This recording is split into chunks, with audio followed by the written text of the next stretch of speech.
कृष्ण बचपन से ही माखन चोर थे। गोपियों की आजीविका माखन थी और कृष्ण उनकी चुपचाप चुराकर मासूमियत से मुस्कुरा देते थे। गोपियां शिकायतें लेकर यशोदा के पास जाती थी, लेकिन कृष्ण का भोलापन सबको पिघला देता था। उनकी मधुर मुस्कान सांवले रंग पर भारी पड़ जाती थी और यही मुस्कान आगे चलकर पूरी मानवता को आलोकित करने वाली थी। जैसे जैसे वे बड़े होते गए, उनके व्यक्तित्व के रंग गहरे होते चले गए। एक दिन जब गोकुल पर संकट आया और इंद्र के प्रकोप से भारी वर्षा शुरू हुई, कृष्ण ने गोवर्धन पर्वत उठा लिया।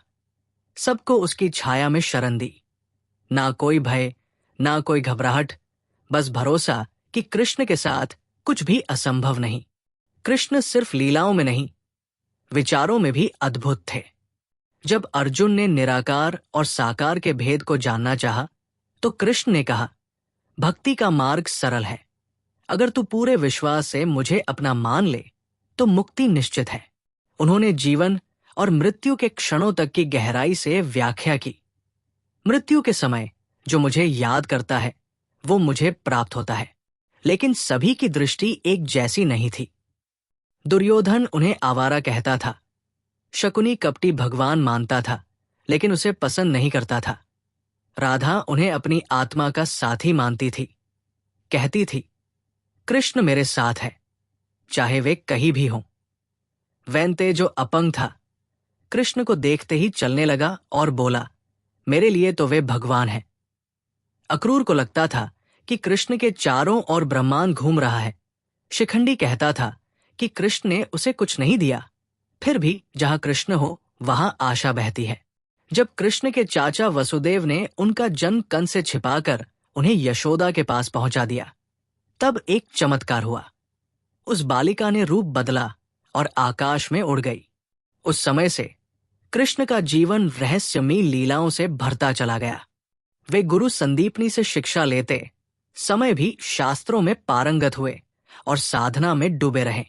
शिशुपाल ने 100 अपशब्द कहे, लेकिन जैसे ही वो सीमा पार की, कृष्ण ने सुदर्शन चक्र चला दिया। श्रीगला वासुदेव भी खुद को वासुदेव मानता था, पर जब कृष्ण से टकराया तो सच्चाई सामने आ गई। कृष्ण ने न केवल उस अभिमानी को हराया, बल्कि शैब्या जैसी युवती को भी शांति दी, जो श्रीगला को भगवान मानती थी। रुक्मणी ने किशोर अवस्था में ही तय कर लिया था कि उसका विवाह सिर्फ कृष्ण से ही होगा। जब घरवाले विरोध करते रहे, तब कृष्ण उसे वहां से ले गए। मीराबाई ने बचपन से कृष्ण को पति माना और उनके प्रति भक्ति इतनी तीव्र थी कि विष भी उनका कुछ बिगाड़ नहीं सका।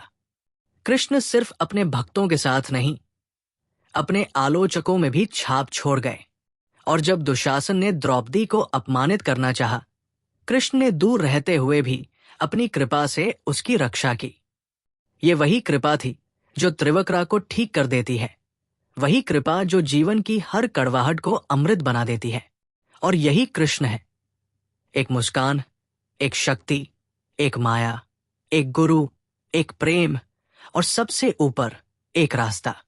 वे ना सिर्फ जीवन के हर रंग हैं, बल्कि रंगों से परे वो मौन भी है जो भीतर गूंजता है।